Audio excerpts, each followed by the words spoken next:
Welcome po sa another episode of online class by Coring. Wala tayong choice. Kailangan natin mag-online muna for now. For this week lang naman since iswa tayo. So, welcome to CE Review wherein we will tackle engineering economy. Ang familiar na kayo dito, pero just to give you a refresher, let's talk about interest. Interest is the amount of money earned by a given capital. From the borrower's viewpoint, interest is the amount of money paid for the use of a borrowed capital. From the lender's viewpoint, it is the income generated by the capital that was lent. Tagalogin natin. So, kumbaga, mangungutang ka, di ba? So, ang interest is yun na yung kikitain mo from lending a specific amount of money. So, sa viewpoint or sa pananaw ng naghihiram, sa pananaw ng naghihiram, interest yung kabayaran mo dun sa inutang mo. Plus, may patong na. Sa nagpapautang, ang interest, yun yung kinita niya mula dun sa pagpapahiram niya.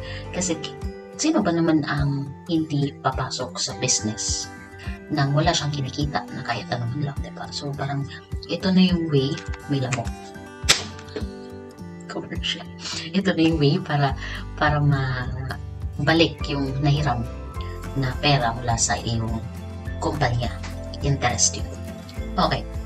For all the discussions, we will use a cash flow diagram.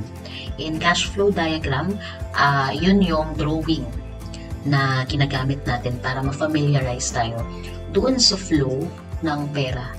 Okay? It may be drawn to help visualize and simplify problems, having diverse receipts and disbursements.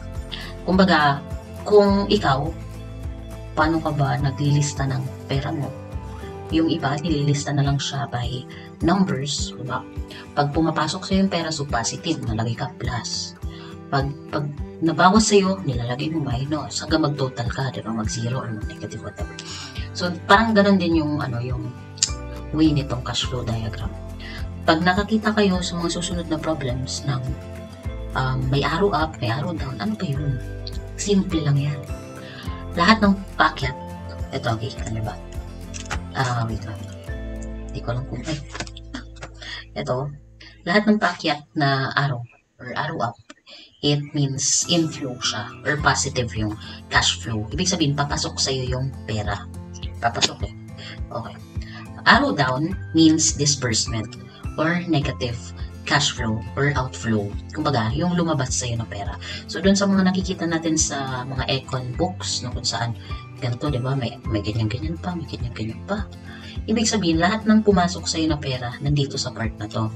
Lahat ng lumabas na pera, yung ginastos mo, nandito sa baba. Entiendes? Okay? Walang magkakalituhan doon. Okay. Isa pang isa pang factor to consider is the horizontal line. So, nakikita mo ba yung horizontal line na yan, ito. From 0, 1, 2, 3, 4, 5, 6, 7, 8, hanggang infinite numbers of years. Bahala na.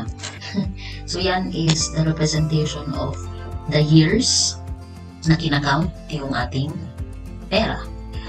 Sa bangko kasi, ang talagang basic foundation nila ng time is in years. Hindi man yan daily. Hindi man din siya hour. Hindi rin naman siya month. Pwedeng month, pwedeng days, pwedeng hours, pero usually converted siya to years, to number of years. Kasi parang, kumbaga, isipin mo na lang, ang bangko, kada tapos ng taon, December 30, yan, natatapos na rin yung fiscal year nila. So, ma-outro or maulit na naman sila ng bilang ng transactions nila simula January. Siyempre, ganun naman, di ba? Parang sa atin din, sisimula ang calendar ng January, tatapos ng December, then kung ano man ang mangyari ng taon na yan, okay, goodbye. Yeah. So, yeah, nag-gets nyo naman. Okay, para malinaw na. Let's now proceed to simple interest. What is simple interest?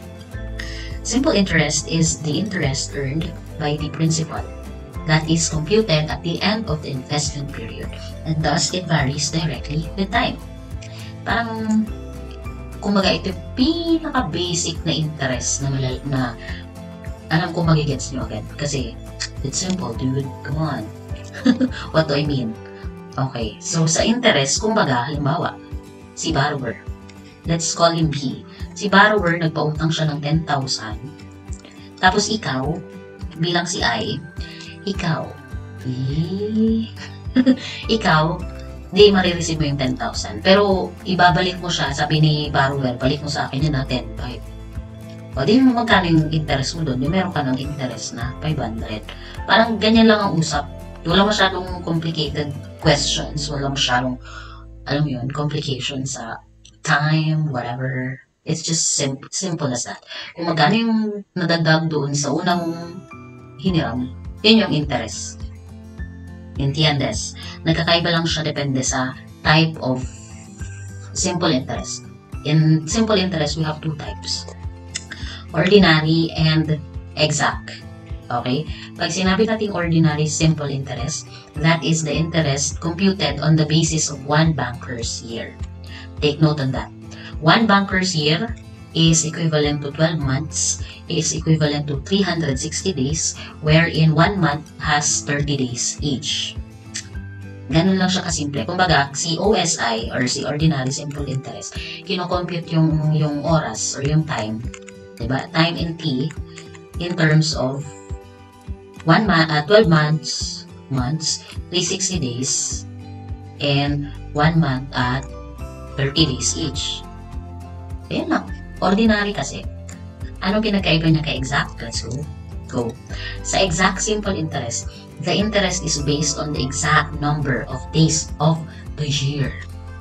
Where there are 300, take note of this, 365 days for an ordinary year and 366 days for leap years. Digdingon yan sa exact simple interest, mas nakabase na siya sa actual year na kinoconsider mo. Ibig papasok na dyan yung kung leap year ba, kung daiman leap year. So, araman natin na ang leap year, may nadadagdag lang na isang araw sa buwan ng Pebrero. That's February 29. That only happens every 4 years. 2020, ano ba? 2024. Mga divisible by 4. Tapos, pero hindi mo isasama sa leap year yung century marks. Pag sinabi natin century marks, yan yung saktong 1800, 1900, diba? Yan, mga century marks, yung 18s, 19s. Pero, dahil ko man sinasabi na si 2000, dahil na nindo i-include. Divisible kasi siya by 400, so kasama pa rin. Parang, let's say, yung mga early 1700s yan, 1800s, na malayo pa sa diba? O 3000s, let's say, year yan. Yan yung mga century marks. Ngunyan, ang tinatawag na leap year, kasama dun yung year 2000 saka 2400. Entiendes? Okay. Sige na, mamaya ko nabuburay, ha? Tuloy-tuloy na tayo. Okay. Sa elements of simple interest, we have the following factors. P, let's call P as our principal or present worth. Let's call I, capital I, as the interest earned. And then F is the future worth. Mamaya, papakita ko rin yung relationship between R and T. Pero let's call R as simple interest rate per year. Parang yan na yung si I. R or I, pareho lang yan. T is the time in years or fraction of a year. So, sabi ko nga kanina, ang bangko, mas sanay sila na per year ang bilang ng oras nila.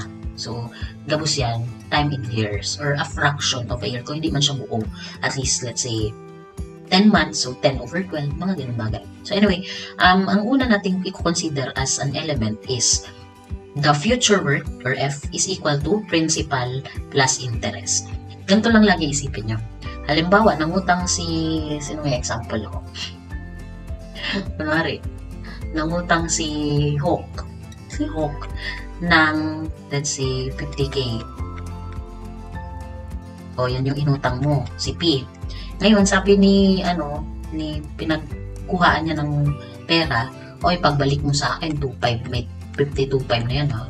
So, ibig sabihin yun yung I. Ano? So, magkano na to lahat? 1, 2, 3, 4, 5. So, meron ka ng babayadang 52,500 in the future. So, ito yung future worth. Kumbaga, yung present worth mo ngayon, which is yung talagang pinaka nakuha mo lang sa kanya.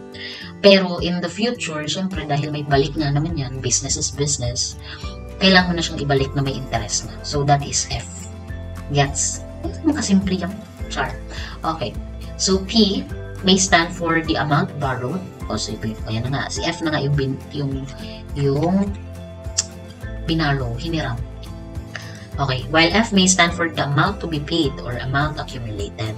Ito, si P, si P yung hiniram. While si F, yung ibabalik mo na pera. Ibabalik? Tama ba? Oh. Gets nyo naman kung paano mo utang, di ba? Magagaling ko yun. Okay. So, speaking of I, interest. Interest kasi is just an accumulated money. Now, when we say interest, yan na yung may kasama na siyang porsyento. Porsyento yan eh. So, paano kinocompute ang interest?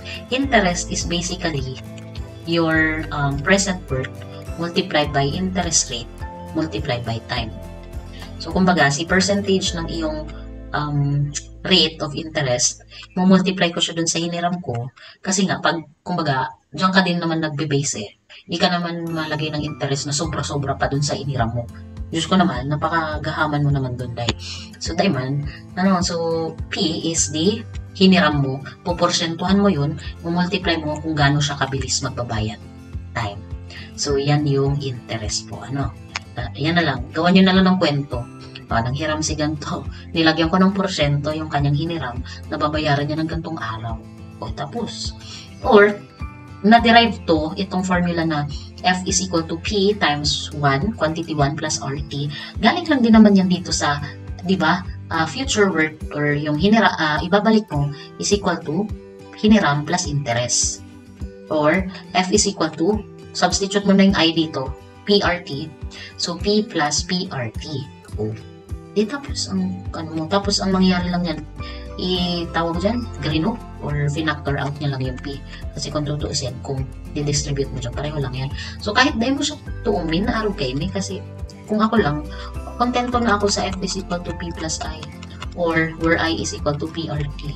Kumbaga, ang tutuumin nyo na lang dyan is simple interest is principal plus interest. Interest is principal times R times T.